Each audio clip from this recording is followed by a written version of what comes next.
देखिए, इस वीडियो में आज मैं आपको एसपी सिंह बघेल के बारे में संपूर्ण जानकारी दूंगा। उनके इंस्पेक्टर से लेकर वो जिस तरीके से केंद्रीय मंत्री बने हैं, तो इनके पूरे इस कार्यकाल के बारे में जो कुछ भी हुआ है उस सब कुछ जानकारी इस वीडियो में आपको मिलेगी। देखिए, सबसे पहले आप ये जान लीजिए कि उनका जन्म जो था 21 जून 1960 ईस्वी में हुआ था। यानी आज 21 जून है। आज के ही दिन 21 जून को वैसे ही विश्व योगा दिवस भी मनाया जाता है, तो इसी दिन इनका जन्मदिन था। इनका जन्म इटावा में हुआ था, जो कि उत्तर प्रदेश में है। और वर्तमान में ये जो एसपी सिंह बघेल साहब हैं, ये भाजपा के एक कार्यकर्ता हैं और केंद्रीय मंत्री हैं। तो आप सब इनके बारे में जानते ही होंगे। और इनकी पत्नी का नाम मधु सिंह है और इनके एक बेटा और एक बेटी है। तो इस तरीके से इनका जो एक फैमिली बैकग्राउंड है, ये मैंने आपको जानकारी दी। अब ये भी समझ लीजिए कि एसपी सिंह बघेल साहब जो हैं, ये लोकसभा सदस्य और पूर्व में राज्यसभा सदस्य भी रह चुके हैं। वे सबसे पहले पुलिस विभाग में एएसआई और एक समय में वे एज ए प्रोफेसर भी काम कर चुके हैं। वे जलेसर से 3 बार सांसद रहे हैं और पूर्व में समाजवादी पार्टी से भी 3 बार और बसपा से 1 बार राज्यसभा सांसद रह चुके हैं। देखिए, प्रोफेसर एसपी सिंह बघेल भाजपा में शामिल हुए और 3 जुलाई 2015 को एसपी सिंह बघेल को भाजपा ओबीसी मोर्चा का अध्यक्ष बनाया गया था। धनगर प्रमाण पत्र मिलने के बाद उन्होंने टुंडला से विधानसभा प्रत्याशी बनाया गया इनको, एसपी सिंह बघेल साहब को। तो जब टुंडला से इनको विधानसभा प्रत्याशी बनाया गया, तो उसके बाद भाजपा की उत्तर प्रदेश सरकार में उन्हें कैबिनेट मंत्री बनाया गया। कैबिनेट मंत्री में ये पशुधन, लघु सिंचाई एवं मत्स्य कल्याण मंत्री का इनको कैबिनेट मंत्री में इनका काम दिया गया। और बाद में इन्होंने उससे त्यागपत्र देकर आगरा से लोकसभा से सांसद बने और आज मोदी जी के नेतृत्व में भारत सरकार में केंद्रीय विधि एवं न्याय राज्य मंत्री के रूप में कार्य कर रहे हैं।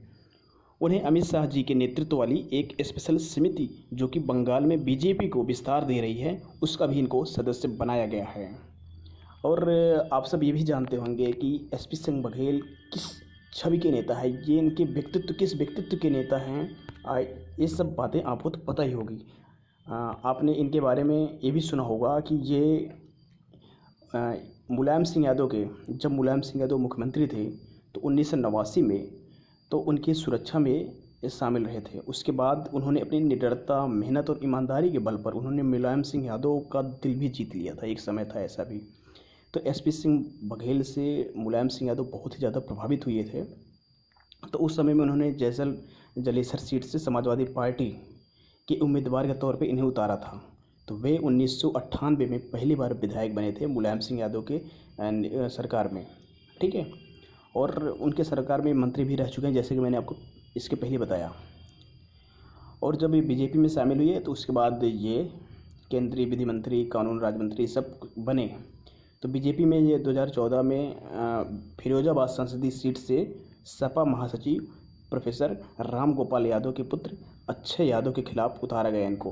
हालांकि वे चुनाव हार गए थे। इसके बाद 2017 का चुनाव, जो मैंने आपको बताया कि टुंडला से विधायक रहे हैं, योगी सरकार के में कैबिनेट मंत्री बने। इसके बाद मंत्री रहते हुए बीजेपी ने इन्हें 2019 में लोकसभा चुनाव में आगरा सीट से उतारा, वे सांसद चुने गए। और आपको ये भी पता होगा कि पिछले दिनों अभी कुछ महीने बीते हैं, तो इन्हें कैबिनेट 2022 में विधानसभा का जो चुनाव हो रहा था, तो प्रोफेसर एसपी सिंह बघेल को अखिलेश यादव के खिलाफ करहल सीट से इनको उतारा गया था, उनको चुनाव लड़ने के लिए उतारा गया था। हालांकि ये उनसे चुनाव हार गए थे और एसपी सिंह बघेल को 80,455 वोट मिले थे, जबकि अखिलेश यादव को इनसे कहीं ज़्यादा वोट मिले थे। उन्हें 1,48,196 वोट मिले थे। तो देखिए, जो अखिलेश यादव हैं, ये तो भाई अपनी पार्टी के अध्यक्ष हैं, जो मुख्यमंत्री का फेस हैं, समझ रहे हो। तो वो तो उनसे बहुत बड़े चेहरा है उनका। तो उनको इतना वोट मिला स्वाभाविक था, लेकिन एसपी सिंह बघेल ने भी इनको बहुत ही बड़ी टक्कर दी थी। ये आने वाले समय में बहुत ही बड़े नेता उभर कर सामने आएंगे।